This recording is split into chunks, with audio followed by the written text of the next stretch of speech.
नमस्कार दोस्तों, आज हम India Germany submarine deal project 751 के बारे में बात करेंगे।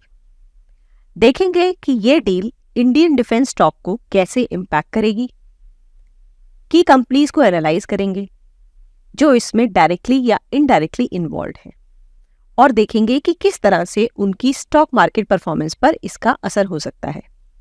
प्रोजेक्ट का गोल है इंडियन नेवी के लिए 6 कन्वेंशनल सबमरीन्स बनाए जाएं जो एयर इंडिपेंडेंट प्रोपल्शन टेक्नोलॉजी से इक्विप्ड होंगे। इस प्रोजेक्ट का estimated cost around 40,000 crore rupees है और इन सबमरीन्स को मेजरली इंडिया में बनाया जाएगा, स्पेसिफिकली मैजडॉन डॉक शिपयार्ड के द्वारा। मैन्युफैक्चरिंग 2025 के आसपास स्टार्ट हो सकती है और पहला सबमरीन 2030 या 2032 के बीच में कमीशन हो सकता है। इस प्रोजेक्ट से कुछ कंपनीज डायरेक्टली इम्पैक्ट हो सकती हैं, जैसे कि Mazagon dock ship builders, Larsen टर्बो, Bharat electronics, steel authority of India, Bharat dynamics limited. इन सब का इम्पॉर्टेंट रोल है क्योंकि ये कंपनीज सबमरीन के डिजाइन, कंस्ट्रक्शन और सिस्टम्स के लिए जरूरी मटेरियल और टेक्नोलॉजी प्रोवाइड करेंगी। एमडीएल इस प्रोजेक्ट का लीड शिपयार्ड है। यह डील उसकी ऑर्डर बुक को सिग्निफिकेंटली इम्पैक्ट कर सकती है। अभी तक एमडीएल का ऑर्डर बुक 39,872 करोड़ है। प्रोजेक्ट 751 से ये ऑर्डर बुक 80,000 करोड़ तक का हो सकता है। इसका मतलब एमडीएल को लॉन्ग टर्म रेवेन्यू विजिबिलिटी मिल रही है, जिससे स्टॉक प्राइस को बूस्ट मिल सकता है। लार्सन एंड टर्बो लिमिटेड इस डील से इफेक्ट होने वाली दूसरी कंपनी है। लार्सन एंड टर्बो का डिफेंस सेक्टर में काफी स्ट्रॉन्ग प्रेजेंस है, स्पेशली इंजीनियरिंग और शिप बिल्डिंग में। अगर इसको सिलेक्ट किया जाता है तो लार्सन एंड टर्बो को कंस्ट्रक्शन और सिस्टम इंटीग्रेशन में इन्वॉल्वमेंट मिल सकती है। इसके चलते लार्सन एंड टर्बो का स्टॉक पॉजिटिवली इम्पैक्ट हो सकता है। तीसरी बड़ी कंपनी है बेल। बेल को डिफेंस इलेक्ट्रॉनिक्स में काफी एक्सपर्टीज हासिल है, जैसे कि sonar systems, electronic warfare suites and communication systems. Project में बेल को क्रिटिकल इलेक्ट्रॉनिक्स प्रोवाइड करने होंगे।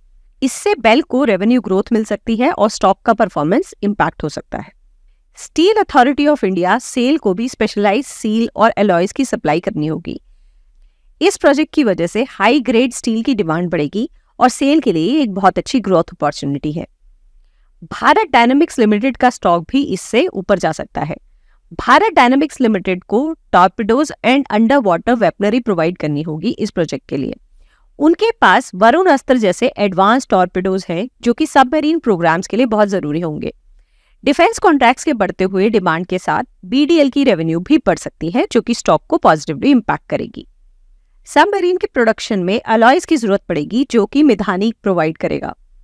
दोस्तों, अभी ये डील नेगोशिएशन लेवल पर चल रही है और अभी फाइनल कंक्लूजन बाकी है, लेकिन अगर ये डील वॉक थ्रू हो जाती है तो प्रोजेक्ट से एमडीएल, लार्सन टर्बो, बेल, सेल, बीडीएल, मिधानी जैसे स्टॉक्स को बेनिफिट हो सकता है। Long term defence contracts and technology innovation and export opportunity से इन कंपनीज को सस्टेनेबल ग्रोथ मिलेगी। ये एक छोटा सा ओवरव्यू था प्रोजेक्ट 751 के लिए, जो कि इंडिया के लिए बहुत बेहतरीन साबित हो सकता है और बहुत सारे स्टॉक्स को पॉजिटिवली इम्पैक्ट कर सकता है।